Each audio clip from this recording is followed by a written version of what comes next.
The following program was provided by an independent producer solely responsible for its content. The opinions expressed do not necessarily represent the views of this station, its staff, board of directors, or underwriters. My name is Jasmine, and I am a recovering drug addict. My name is Richie Farrell, aka the Old White Junkie. And we are your hosts for Exit Team Nashua. Our mission is to bring recovery into the living room. Last year, over 72,000 Americans died of an accidental overdose. That's almost 200 Americans every single day. We will bring you guests with real-life experiences with addiction and recovery. Welcome to Exit Team Nashua. Hi, welcome to Exit Team Nashua. My name is Jasmine, and I am your host. Thank you for joining me tonight. I'm really excited for tonight's show. I'm really excited to be back in studio. Missed being in studio. We've had a couple shows back in the studio, but this is my fourth show and like 8 months of being in studio. So obviously everything going on with COVID has changed the way that we are used to living, and the norm is no longer the norm. So yeah, it's really good to be here. It's really good to be able to bring you a show. And it's really good to be here with friends. So I'm excited for tonight's show. Drew is someone that I consider a friend, and so Drew and I actually only met in person a couple months ago. Right. Yeah, but we have the honor and the privilege of working together. Some days we align, some days we don't. But regardless, I have a lot of respect for him and the work that he does. And so I'm really excited to hear his story. So Drew, what brings you to the show? Well, I'm an addict. From what I can remember when I was younger, I just always kind of suffered from this like internal condition. And I never understood why. Like I never had any self-worth, but I never had a reason to not have any self-worth. I was just always so uncomfortable, and I wanted to be anybody but myself. I wanted to be taller, I wanted to be stronger, I wanted to be this, I wanted to be that. I would always like emulate other people, and just I'd want to be anybody but myself. And I was never really sure why. How early can you identify with that thought process? Literally from as young as I can remember. Okay. Like my first memories, I was just so uncomfortable. Like I always second guessed anything I would say, conversations with people. I just didn't feel smart enough. So I was always kind of like awkward, but I made myself awkward. You know what I mean? Yeah. So I could always just remember wanting to be anybody but myself. And that's kind of where drugs came into the picture.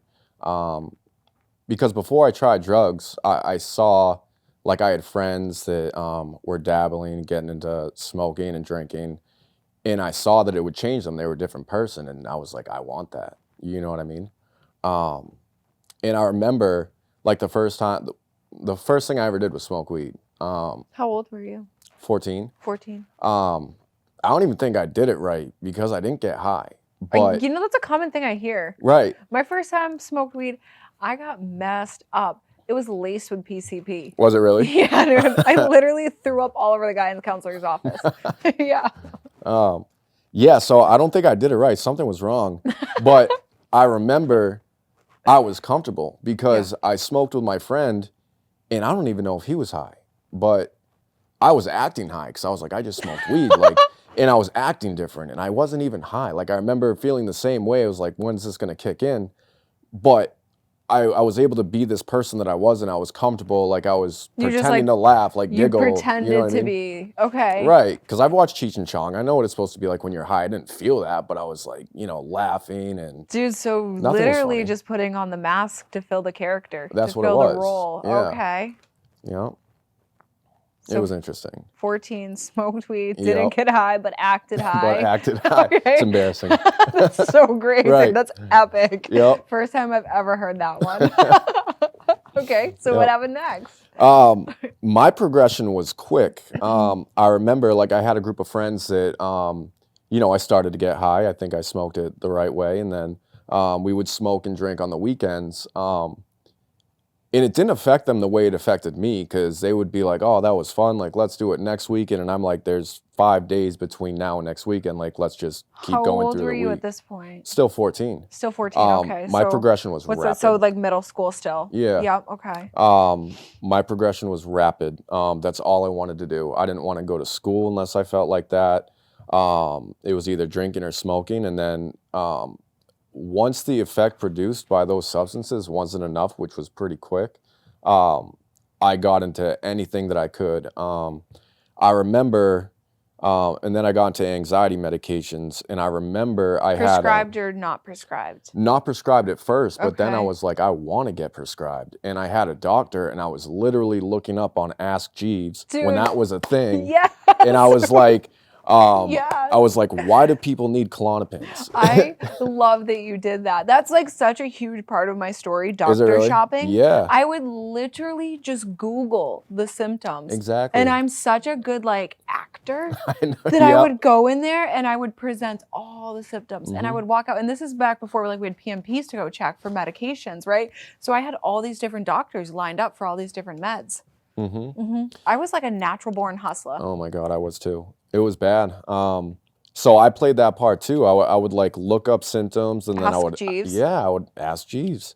Got on your and- AOL modem. Yep, dial up, Yeah. waiting for it. I'm like, come on, I gotta ask this You're question. showing your age now. Right? I know.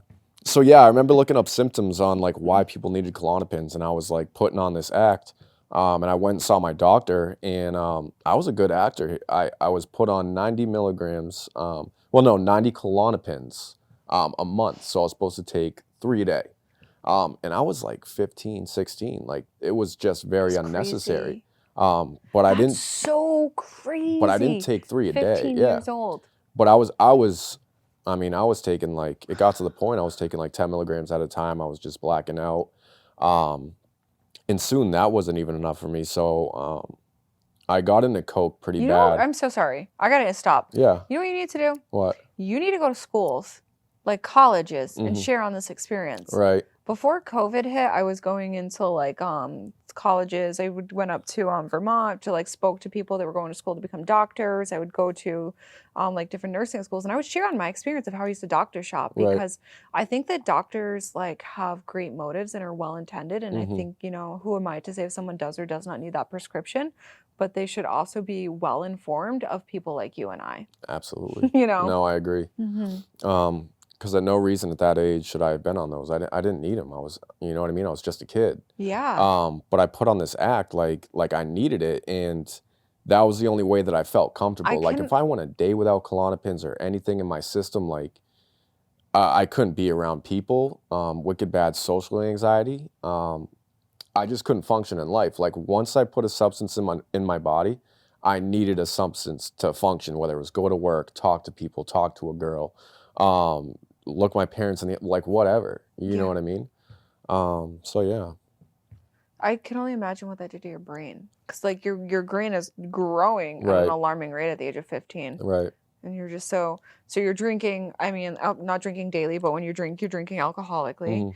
You're smoking weed. Dude, you've got the hookup to Klonopins. Mhm. You're not even in high school yet. Not even in high school. Okay. The progression started immensely when I got to high school. Like I always had like friends, and I always like fit in, but I never felt like I fit in. You know what I mean? And so like I always wanted to be like the tough guy. I always wanted to be the bad guy and this and that. Like, I would fantasize and like watch like Scarface in my room with my Bob Marley posters, and like that's gonna be me, you know what I mean? So I got into selling coke and doing coke when I was like 15. I was already on probation. I was on probation since the age of 14. And so I failed a couple drug tests for coke when I was 16, and I got sent to a residential treatment center for adolescents when I was 16. And that's the first time that I was ever labeled a drug addict. And I didn't know what was wrong with me. All my friends were at junior prom, and I was in a residential treatment center, like doing these groups, being told that I was an addict, I was this and that. And ever since then, I fought tooth and nail to prove to these people that labeled me a drug addict that I wasn't. Like, I was going to prove to them in some way, shape, or form that I could use some sort of substances and sustain like a manageable and productive life. Like, whether it's like, all right, I'll put the coke away, I'll just smoke weed, or I'll just drink, I'll just do this and that. That's what I've always tried to do. Switch up my drinking. How'd it work? It didn't. Okay. It never did. Okay. One substance always brought me right back to another. I know, right? My biggest Mine thing, too. my biggest thing with my past relapses, it's usually been with alcohol. I mean, when I drink, it's alcoholically. I don't drink because I like the taste of beer or I like the taste of vodka. I hate the taste of alcohol, but I drink for the effect produced. So I never really. So when you say the effect produced, I know what that means. Right. Right? Because like I have the firsthand life experience, but many of our viewers like don't know what that Right. means. So when you say effect produced, like describe very vividly like what happens, like the freedom that you get from that. For me, the freedom is just a instant relief of anxiety. Like I finally feel that I can function. I'm not second guessing what I have to say. I feel comfortable in my own skin. It gives me confidence. And those are things that I never had without a substance. So I would drink and drug to feel any way besides like the way I felt in that moment. You know what I mean? So that's what I mean by that. So you were trying to like prove that you weren't a drug addict, but Right. like you would always turn back to alcohol, but you would drink alcoholically for the Right. effect produced, and then you gave us the description of that Yes. effect produced. That's where most of my relapses were. It was with alcohol, and that was never really my thing. But like when I drank, like I said, I drank alcoholically, but I would always relapse with alcohol because I could always justify it. Like I would drink once, Because and it's socially acceptable, Right, whereas heroin is exactly. not. and I would be like, look, you just drank over the weekend, you haven't drank in a few days, you're controlling it. Maybe you're not a drug addict, so maybe you can just do one shot of heroin or just smoke socially smoke crystal meth. You know what I mean? It just never worked. So that was always my form of relapsing. And when I got out of treatment when I was 16, I still had no solution, and I didn't believe that I was a drug addict. I just Were you believed. angry? Yeah, I was angry. Because I saw people doing what I was doing, and they either just weren't getting caught or they could control it. Like they could just do it on the weekends. They could just experiment and put it down. Like I couldn't. I couldn't do any of that. Like I went to the extreme with everything. Plus, I always got caught. So I remember, and when I was 16, when I was at that treatment center, I got kicked out for like writing notes with this girl. Hell yeah. And yeah, Typical. right? Classy. Yeah. So I got kicked out, and I had to go in front of the judge, and I had just turned 17. I turned 17 in rehab. Oh my God, how'd you explain that one? Oh, I mean, I don't know. The judge didn't even want to hear from me. It shows that there's She something was- wrong with your thought process right Yeah. there. Like you literally risked your freedom in your whole life to pass notes. Yeah, absolutely. I wasn't even thinking about the consequences, and I knew what they were, but I didn't care. You know what I mean? Yes. And I knew that I there know, was because a of the yeah. validation and the effect produced that you would get from the validation from that girl. Yeah, Yeah. I always needed validation from somebody else. I needed like approval. And once I got the approval, like I felt good. And then I would just seek more and more and more. But yeah, so I got kicked out when I was 17, and I knew that there was a good chance that the judge was going to put me in jail because the past 3 years I had been in the court system. Since the time I was 14, I was now 17. The judge was getting sick of seeing me. And I thought she was going to throw me in jail that day. And I was still just a kid. I was 17. But she didn't. So I got put on house arrest. I had no solution. I had no desire to stop. There were still drugs that I wanted to try. And so that's what I did. I remember like at that point, I had to stop smoking weed because I was getting drug tested by my PO. And so I had to find things that would get out of my system quicker. Like I had to get into That's some my perks. story, Yeah, I know. literally. I got Yeah. put on adult probation at like 15 years old. And I was like, oh, dude, I can't smoke weed, but I'll go Right. to raves all day. Right. Mm-hmm. Exactly. So I had to find some different drugs, and that's what I did. Mhm. I started getting into the like the Percocets, and then the Oxycontins came, and I got into Oxycontin. And I just started crossing every single line that I told myself that I wouldn't. Mm. And I would always justify it, and I would and I would hang out with like bad people, people that were worse than me. And it made me feel better about myself because I could look at that person, I could pick them apart and be like, at least I'm not that person. Isn't it crazy that you and I say, like, I say you, but I'm actually referring to myself here, that I would hang out with people that were worse than me. I would call them my friends, but then like Right. I would literally character assassinate them for all their Mhm. shortcomings, so I didn't have to focus on myself. I used to do the same thing. It's really messed up. Yeah, I would deflect. Yeah. That's exactly what I would do. I mean, so I started crossing every line that I said I wouldn't, and every time I did, I would look for a way of justifying it and say, at least you're not doing this. Like, all right, like I was doing OxyContin, but at least I'm not doing heroin. And then I'm doing heroin, and I'm like, at least I'm not shooting heroin. And then I'm shooting heroin. I'm like running out of lines to cross. You know what I mean? Mhm. And with that just came like an immense amount of legal issues. I got arrested for a few serious charges when I was 19. And I ended up going to court for them. By the time I was 20, I was doing my first sentence in Stratford County.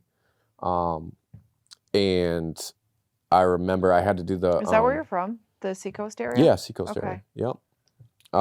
And at this point, like I still didn't think I had a problem with drugs. I was just like determined to find the right chemicals that I could use that would like help me live a productive life, like to not feel the way I felt, but I could like live manageably, right? So in your mindset, you're in jail for criminal activity that's Right. like behind drugs or Yeah, either drug possession. charges. Okay. Possession.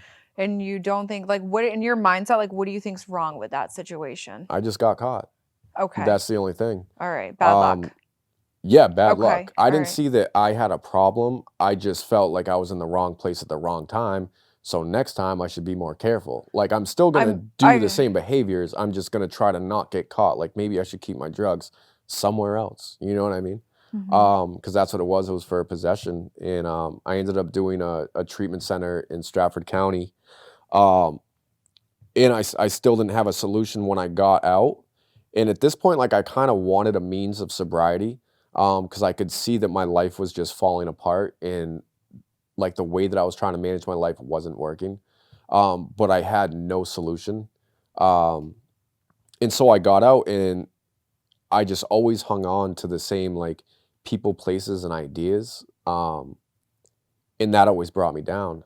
So I got out and I went right back to using.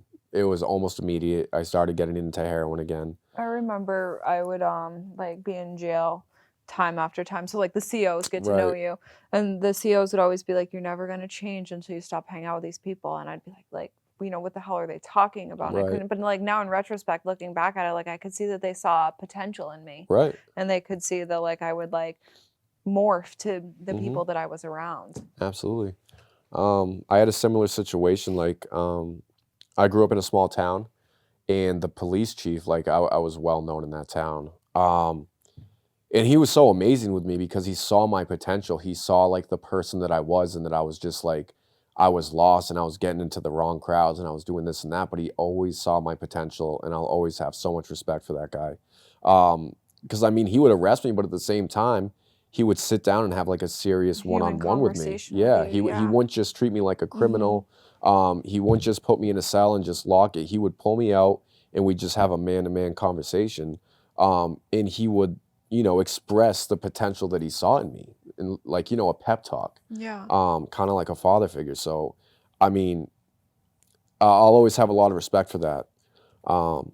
But I mean, going back to that first sentence, I got out, I just had no solution. I got right back into the drugs. I kept getting arrested, and I ended up, I mean, at this point, I had been to like 4 different treatment centers and nothing was working.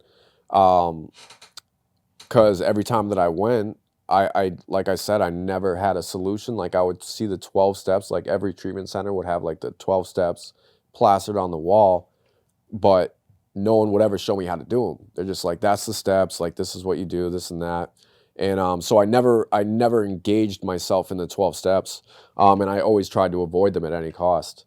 So you would go to treatment and you would gain all this knowledge, Yeah, and then you would leave. right. Well, I was just like I was like a recovery all-star while I was in the program. Yes. Okay. But Yeah. when I got out, I didn't Dude, do anything. because we're so sick, dude. Like we have to be the best in rehab. Yeah, Right? of They're like, course, we're yeah. so I want sick. the counselors to love me. Yeah, I want dude. attention from everybody. I I want the literally guys to do look that out at for work, me. dude. I have to be the Yeah, best. Like, I always showed up as like a leader in Yeah. treatment centers, but then I wouldn't follow through with anything. You know what I mean? Mhm. And so I remember it was in 2010. I had just gotten out of treatment, and I went back to live with my mother and my father, and I had started dabbling again, but at that point, like I still didn't consider it a relapse. Like I still picked up like my 30-day chip, but I was like, I didn't do my drug of choice. I'm still sober. I'm still going to meetings, but more so for the social aspects. Did I remember like living that way? And I think about this sometimes because like I see people doing that now, and I Mhm. remember living that way, and like I remember that it didn't feel good, but I Right. didn't have the awareness that I didn't feel good Mhm. until I found my way of life that I have now, and I can like really feel myself Right. alive, you know? And then I look back and I'm like, wow, I had no idea what I was missing over here. Exactly. Mm. No, I agree. Everything was just for like the social aspect for me. I'd go to meetings, but Like only, validation for yeah, meetings, yeah. but I wouldn't go to a meeting unless I had like a new pair of Jordans on and like a fresh outfit. Dude, Like you had to be that kid there. I was. Okay. I know, and I see people doing that now, and I'm like, I love it when I see like the girls like done up to the T and the high I heels know. and all that. I'm like, come here, honey. I'm Yep. gonna love you. You I don't know. need them. Let me love you. Okay? I used to be that guy. You stay away from the men. Right. Yeah. So so I was like a month out of treatment, and I was living with my mother and my father. My father was sick with cancer. He'd had cancer for a few years now. He was suffering really bad. Had early signs of dementia. It was just like a mental and physical exhaustion for him. And I remember I was working, and I got a hysterical call from my mother, and this was like a turning point in my life. And she told me I needed to come to the hospital. And I kind of had a feeling on what it was in regards to, and I had a feeling that my father was dead. Mhm. And I got to the hospital, and they told me my father was dead, and I had just gotten out of treatment. I had just started dabbling again. My father had committed suicide that night, Mhm. and I used that as an excuse that night to just fully immerse myself and numb my emotions. I didn't want to feel. I didn't want to think. I didn't want to do anything. Um, I remember that night I just took so much Xanax, and you know, I had a lot of attention from people that knew my father and like my friends, and they were just like, they felt bad, so they gave me drugs and this and that. Um, it was terrible. That was a huge turning point in my life. And I remember I overdosed a month after my father's suicide. And my first thought, like when I woke up after they Narcaned me in Lawrence, was, where are the drugs? I hope they didn't find them. It wasn't, you just almost died. Like, think about your mother. That wasn't That's the what case. I was thinking when you said that. I was like, Yeah. your poor mom. I know. And I think that now. Like, I have Yeah. goosebumps right now, and it breaks my heart thinking about that. But my first thought was, they better not have found those drugs. Yeah. And so I refused the hospital treatment. They still brought me, but I called my mom, and she's hysterical, and she's driving down to Lawrence at like 10 o'clock at night. And I'm like, we have to get my car out of the impound. I have to Dude, get out of the it's so hospital. selfish and self-centered. My God, I know. Yeah. So, and I mean, before we even left Lawrence, I told my mom I would follow her home because she was so worried, and they didn't find the drugs. They were in my car. I got high. I pulled over and got high again. I didn't care about anything. And it was just like it was a very terrible way to live. And so that just led to a whole nother road of destruction. I blamed myself for my father's suicide. And it was hard. It was probably one of the hardest things that I ever had to deal with. And I've never known how to deal with emotions or cope with emotions, whether they're good, bad, happy, or sad. I numb them with drugs because I don't know how to act. And to me, that was like using Novocaine, right? The drugs and the effect produced from those drugs, they numb my emotions, but only for a certain amount of time. And once that wears off, it's like Novocaine wearing off, and I start to feel them again. And then it's just a never-ending cycle, and that's all I do. And then I don't know how to feel. And then when I don't have any drugs, I'm feeling these emotions. I'm hysterical. I'm this and I'm that. So uncomfortable. And it got to the point where it led me down a very bad road. At one point, I had to put myself in jail because I didn't know how to get sober. My mother was crying to me one day and she was like, I cannot lose you. I do not want to bury you. We just buried your father. And the best thing I could think of was that I had a deferred sentence hanging over my head and that I could put a motion into the court to impose it and go do my time and just lock myself away from the streets. I don't know how to get sober. And that's what I did. I actually put that motion in and I went into jail and I didn't bring anything in and I kicked it cold turkey and I wanted to stay sober so bad. But I still, like I said, I had no form of solution. Like I literally had to lock myself away. You know what I mean? But then I got out and I still didn't know how to stay sober, you know? So nothing ever worked until I finally hit that surrendering point. And that stemmed from a near-death accident. I crashed my car and I almost died. And you were impaired? allegedly, yeah. Allegedly you were impaired. Yeah. I gotcha. And I almost died. And my mother will even tell you that from the day that I woke up, because I was unconscious for 24 hours, I went unresponsive 3 times, and I wasn't impaired from fentanyl or heroin, but they were Narcaning me because I was going unconscious. I hit my head so hard. And from the day that I woke up, I was different because I remember thinking, like, for once in my life, like, if I just died, I would have been so unhappy with the way that my life ended. Like, and I started to think about my mother, my girlfriend, people that I would have left behind. And I started to think Wow. about that. And that was my come through. And I'd been avoiding treatment for like months at this point. My girlfriend was trying to get me to go. And I remember she got me to go one time and I just left 30 minutes after because I wasn't ready. And I remember the director at that program was like, I'll see you when you're ready. And he did. And that accident saved my life. That near-death accident saved my life because that's when I surrendered and I went into treatment and I went there for myself. Every other time it was for probation, parole, my girlfriend, my mother, and I was never there for myself. And this time, I mean, I went in with the support from a few people and some bags of clothes, but it was the most happy I've ever been. I was at peace. So something inside of you shifted. Yeah, We're out of time. I know. Damn. That was good. We'll have to have you back. Yeah. Because we just got to the good point. Right. Scoot, scoot. So to our viewers at home watching, like anyone struggling or suffering, what do you have to say to them? Anybody struggling or suffering, especially from that hopeless state of mind that I kind of just touched base on, I can relate to that hopeless state of mind. And if this is someone that's listening that's struggling, or even a parent that has a loved one that's struggling, I hope you can hear this message and understand that it is possible. I never thought that I would be able to be this happy and comfortable in my skin and find a sense of recovery. But it is. And if you asked me a year and a half ago if I would be where I'm at saying what I'm saying right now, I wouldn't have thought so. But you can recover from that hopeless state of mind, and anybody can do it. Why are you wearing something different? It's part 2. So, is that what you're just wearing? Okay, cool. Welcome back for part 2. I have no idea where we left off in part 1. So I know that we had broken down like the unmanageability of your addiction and, all the circumstances and consequences that you would face due to your addiction. And I'm pretty sure we were like getting up to the part where you were mustering up like that willingness to finally start getting clean. So I guess like let's pick up there. What happened? Like what happened in your life to make you want to get clean?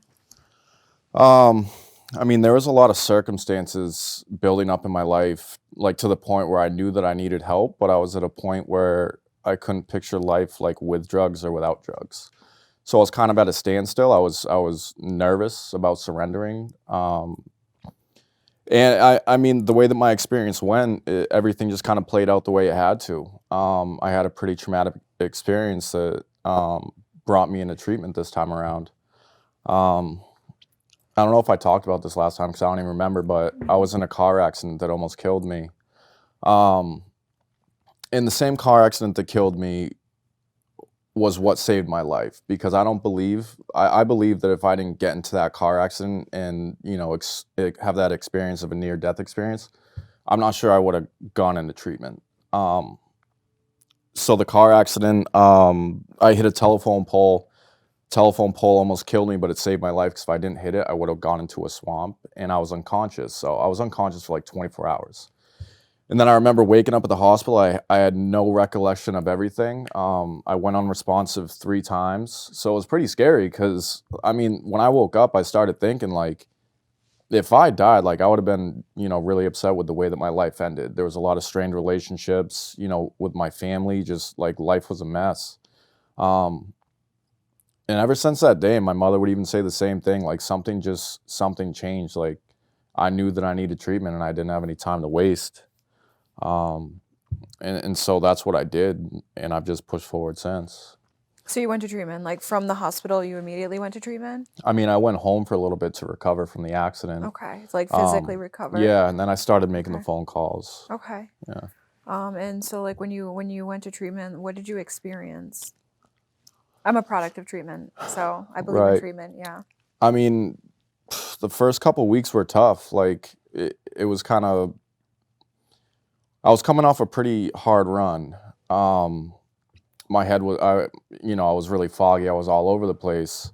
Um, I remember, like the first week was terrible. I wanted to leave. I didn't want to be there. I was full of rid. Um, and I don't know what happened, but one day I remember I was just filled with so much anxiety. I just wanted to leave. I was like hysterically crying. All those emotions that I was numbing with substances were starting to, come to the surface, and I was just full of, like, I was literally crying for days. And I remember I was crying. I needed to go to the hospital, full of anxiety. The hospital just said, "You're having a panic attack." There was nothing they could do. They're not going to give me benzos or anything. And I remember coming back from the hospital and I had a conversation with one of the counselors. And when I got in the car to go back to the treatment center, she was just telling me like how proud she was of me. And I don't know what it was, but when I got back to the facility that day, I just became content with my situation. And that's where the change just like started to happen. Like the first, 7 days leading up to that moment, I already had like a time cap set on my treatment. Like I'm just doing this 30 Like days. you put like contingencies on it. Okay. Yeah, there was Okay. definitely contingencies. Like I was just gonna do the 30 days. Like who knows? Like maybe I'll leave early. Maybe they'll let me graduate early. I wasn't gonna go to sober living. I wasn't gonna follow through with any aftercare plan. Um, It's always the case. yeah, but from that moment on, when I just became content, like it was kind of like a spiritual awakening for me. In that moment when you became content. Yeah, because I remember like Through her kindness. yeah, I literally went from like I was so full of anxiety. I remember feeling like my shirt was constricting me, like so much anxiety, like you know what I mean? I wanted to jump out of my skin, out of my like, Yes. just like that.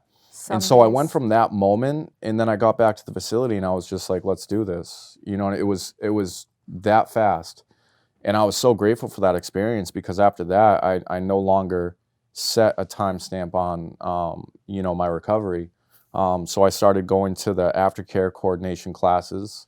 I started advocating for myself, and there were still moments when I was like, I'm only going to do sober living for this long, but I mean that's normal. Sometimes like the light switch will change, it'll light up, and I kind of just took it day by day.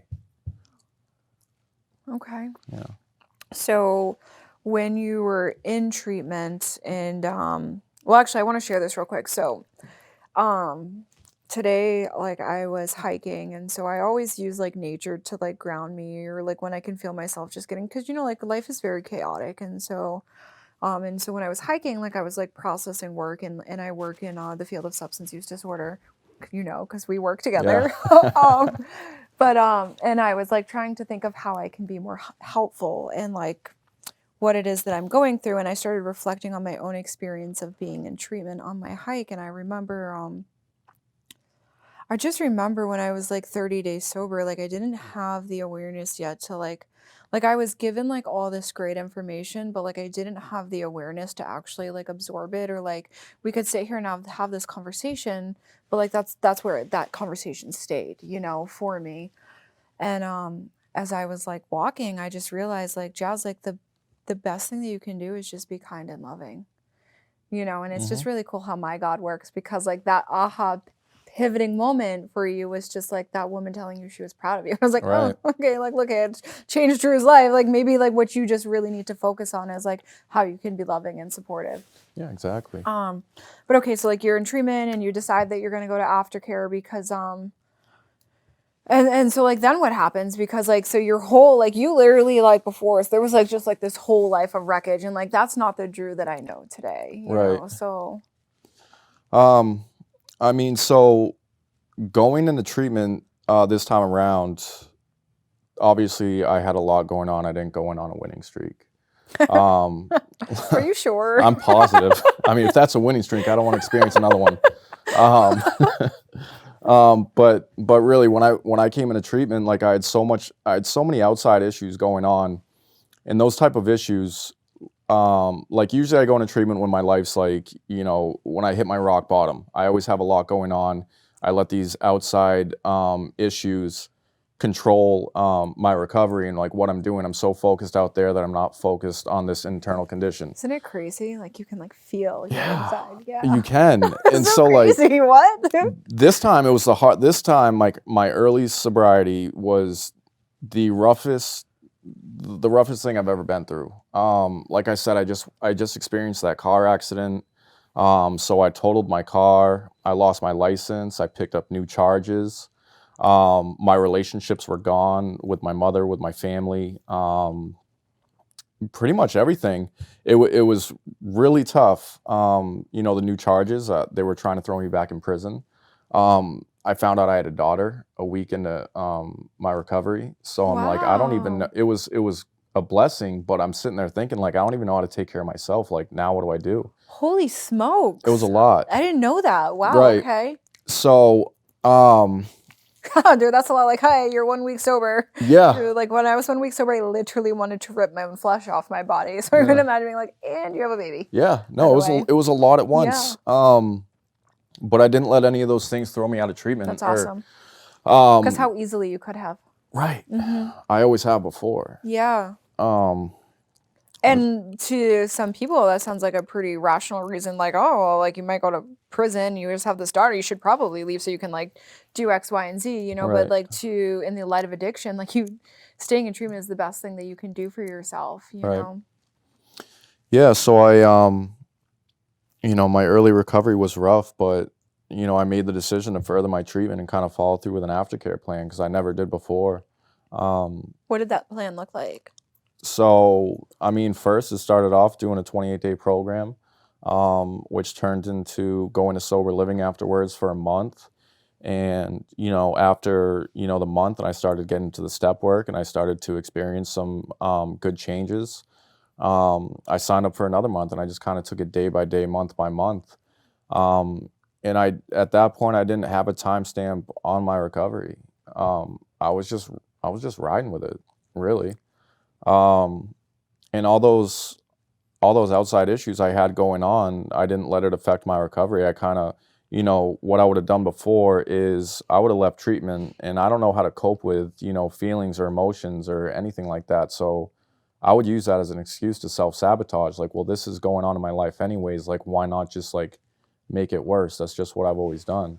So I kind of took those situations, head on, and I just had faith. One thing that I developed was a relationship with my higher power. And for me, it's always been easy to just like blame God for like these situations that I put myself in. Instead of blaming God, I put my faith in God. Wow. And that's like a really profound statement. It was an amazing experience is what it was, because everything just kind of like, it was tough. Like, I'm not saying it was easy. Like, it was tough, and especially to put my faith into something other than myself, because I've always had to have control of the wheel. But I mean, things just gradually got better. Eventually I was able to get my license back. The charges got dropped, so I was no longer looking at prison time. I started rebuilding relationships with my family. And like a relationship, my relationship like with my mother always consisted of me just calling her when I needed something, which was like 4 times a day. Now, you know what I mean? Oh God, poor Maybe mom. more, I know. Lady's a saint. Yeah, so I mean, and it got to the point where she was coming to visit me and I was calling her just to tell her I love her. I didn't need anything. I just wanted to hear her voice and rebuild that relationship. I started building a relationship with my daughter, which was the most amazing thing. And I mean, it was just such a beautiful experience how everything kind of like worked out. And it was a struggle for a while, but one thing that I didn't give up, I didn't give up. I kept my faith, and everything just kind of like came back around. So you have those relationships in your life today. Like you have better relationships. You have a relationship with your mom, relationship with your daughter. I mean, I'm pretty privileged because like I get to like see you in your journey, right? So you are someone that I would consider a pillar in my community. There are a lot of men that look up to you. There are a lot of men that come to you for what they consider to be infinite words of wisdom, right? So you have what appears to be a very purposeful life today. Yeah. I appreciate that. Yeah. Okay. I don't know. There's a really maybe not. Oh God. I mean, yeah. I mean, this is why I got into this field of work, and it's something that I've always wanted to do since I was 16. 16 was when I went to my first residential treatment center. No shit. And I always kind of felt so alone with everything that I was going through because I had a bunch of friends that liked to party too, but like I always took it to the extreme. They were like moderate, like they'd party on the weekends, go to school, get good grades, and I'm like, we need to do this every day. So I always just felt like so alone in that aspect. So when I went to my first treatment center and I was able to like, see that I wasn't alone and these counselors that were helping people that I could identify with, that's been like my biggest dream since that age, since I was 16. And I remember making it my goal this time around. Like I finally started setting goals for myself, like things that I wanted to do and things that I wanted to accomplish, because that's something I never did before, because I was always so hard on myself and I never wanted to try new things or put myself out there because I always had like the biggest fear of failure. I never thought I was good enough. And, if I put myself out there and that fear of rejection, I didn't want to experience that. I have a question for you. Like that fear of not being good enough and fear of failure. Do you find that as like you grow on your spiritual journey and like as you're peeling back layers of yourself that like you're discovering that fear on a deeper level? Like, do I still experience that fear in certain things? Yeah, like I'll actually, because that was like a weird question to ask. I'll just share why I'm asking it. Yeah, absolutely. So like as I'm growing in my own journey, I'm realizing that like I have come really far from being like a homeless junkie doing whatever the fuck it took to get her next high. I've come really far, right?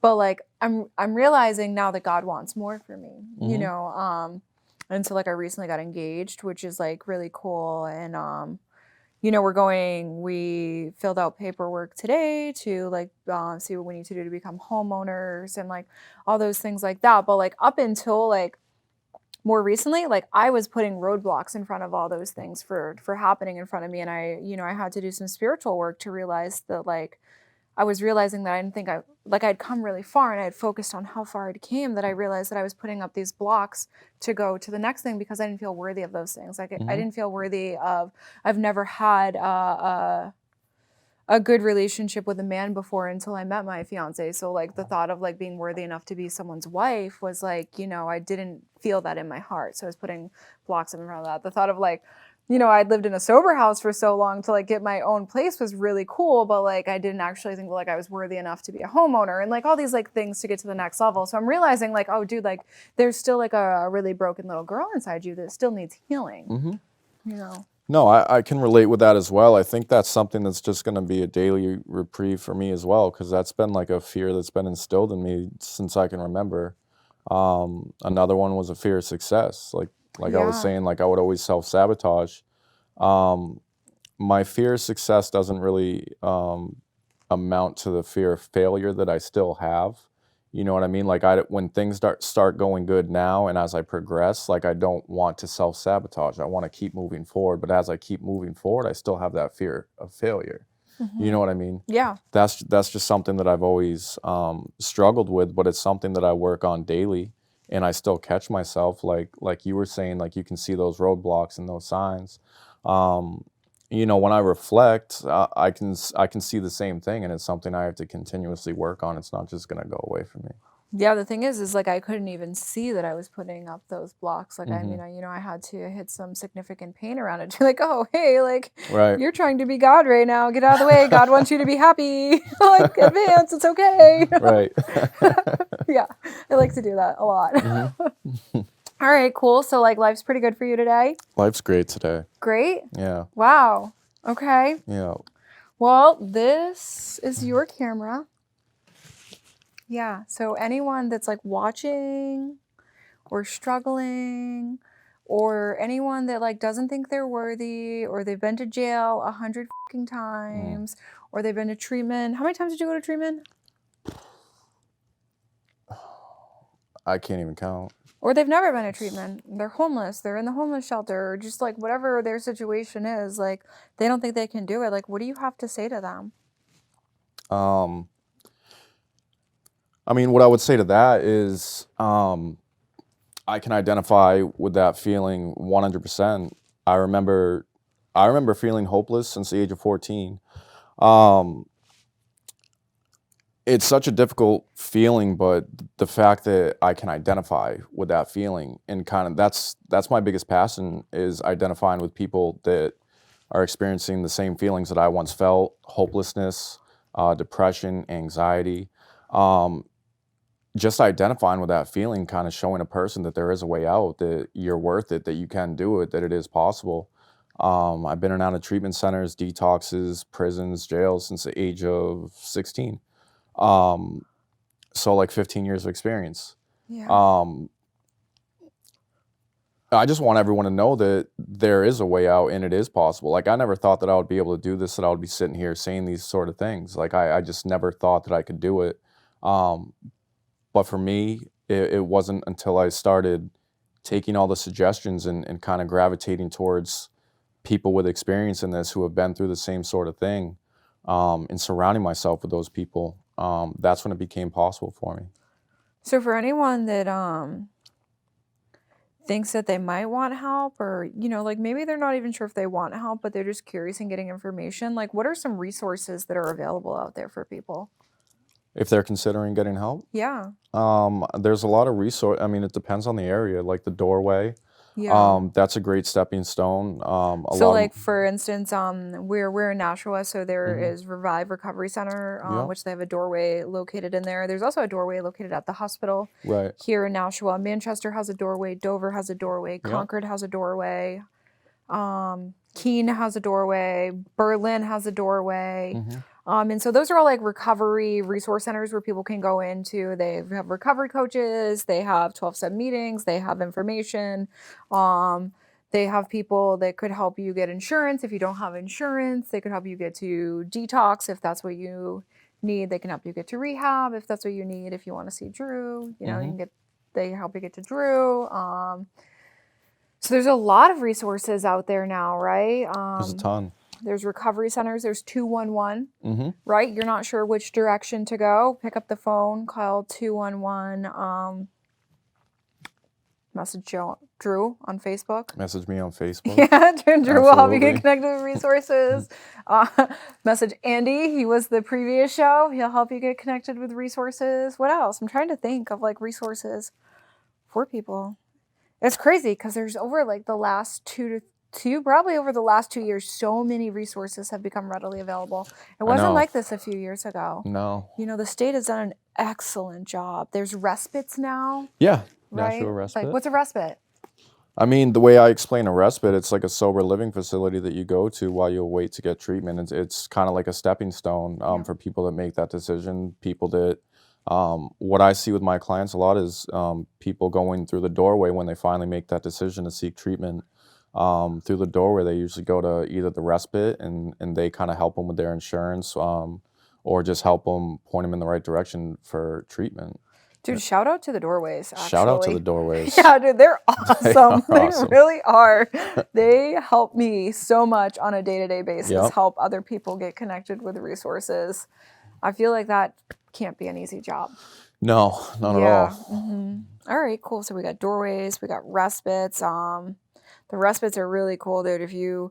How do you get to a respite, right? You got to go through the doorway, You can go through the doorway. You can go through the safe station. safe station. So Manchester still has safe stations. Yeah. Does Nashua still say? I think Nashua doesn't have safe stations anymore. No, I don't believe so. Yeah.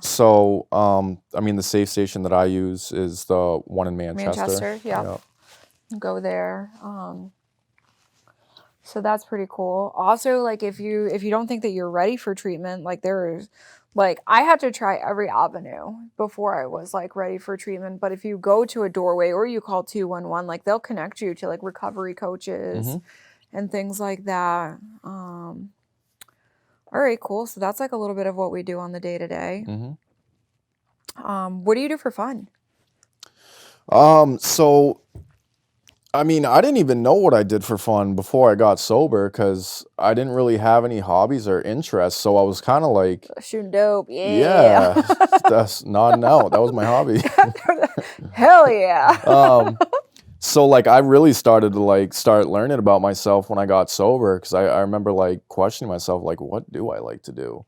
You know what I mean? Because I never really, once I found drugs, I never really did activities. So, I mean, I've just been really living the best life that I can, like whether it's going hiking, I went skydiving this summer. How was Fishing. skydiving? Skydiving was the best experience of my life. It was one of my biggest fears that I walked through. Awesome. I have such a fear of heights. That's why I'm short. Okay. No, but I see you going golfing. Yeah, golfing. Yeah. Me and Andy go golfing quite frequently. So now I'm trying to, find some winter activities that I like to do. Because I've always hated the cold, but I want to stay active. I want to explore, like maybe, I don't know, snowshoeing. Like I've heard of it. I was just going to tell you, one of my favorite things to do in the winter is hiking. Yeah. I love, dude, there is just like everything is so still. And there's just such a peacefulness to everything. I just love trudging. Right. And now that I got a dog, I also, one of the other things that like I did to like advance to the next level of like fulfillment is I got a puppy. It's the coolest thing ever. This dog is like hell on wheels, dude. Hell on wheels. You take your eye off him for 1 second and he ate our brand new chair the other day, like the living room chair. Yeah, so like it's like a nice chair and you go around to the back and the whole back is ripped off. I'm like, whatever, dude. It's what it is. But I love this dog so much. If you take your eyes on him for 1 second, though, he destroys everything. He's like ate every piece of literature that I own. Wow. Yes. So he likes literature. Yes. Nice. So anyways, with that being said, I love going hiking in the winter. It's so great. And now I have a dog to do it with me. We did it today. And there's a river and it was frozen over. But have you ever just like sat next to a frozen river in the winter? I can't say I have. Dude, it makes all kinds of sounds. It was really? so cool. I'll have to try that. And Barkley, Mr. Barkley is my dog's name. And he was like getting like all freaked out. He's like putting all of his fur up. And I was like, bro, it's just the river. It's alive. It's just alive. Let it be. It was so cool. That's awesome. Snowmobiling? Oh, I love snowmobiling. Okay. Yeah. I want to get four-wheelers. That'd be fun. Four-wheelers in the winter. Snowshoeing's fun. What else? In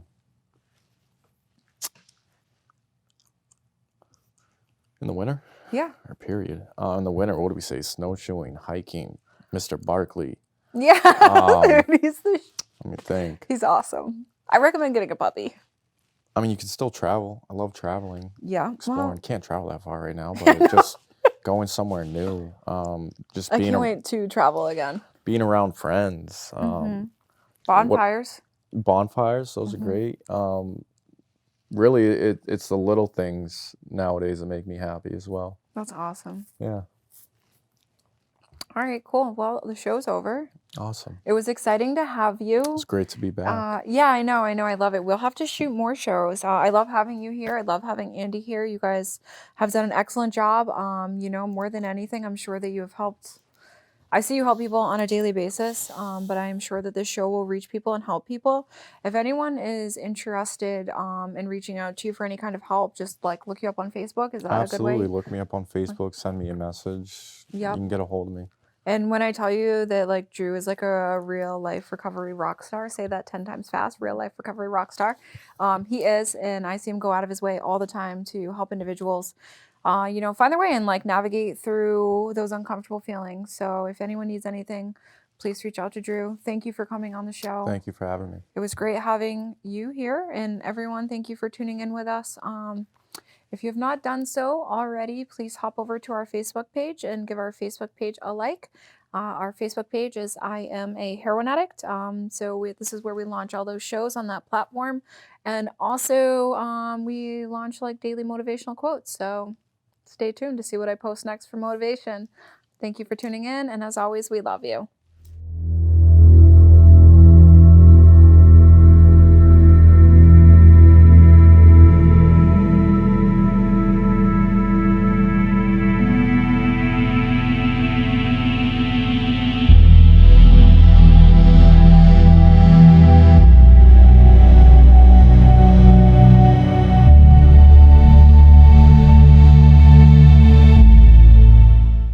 The preceding program was provided by an independent producer solely responsible for its content. The opinions expressed do not necessarily represent the views of this station, its staff, board of directors, or underwriters.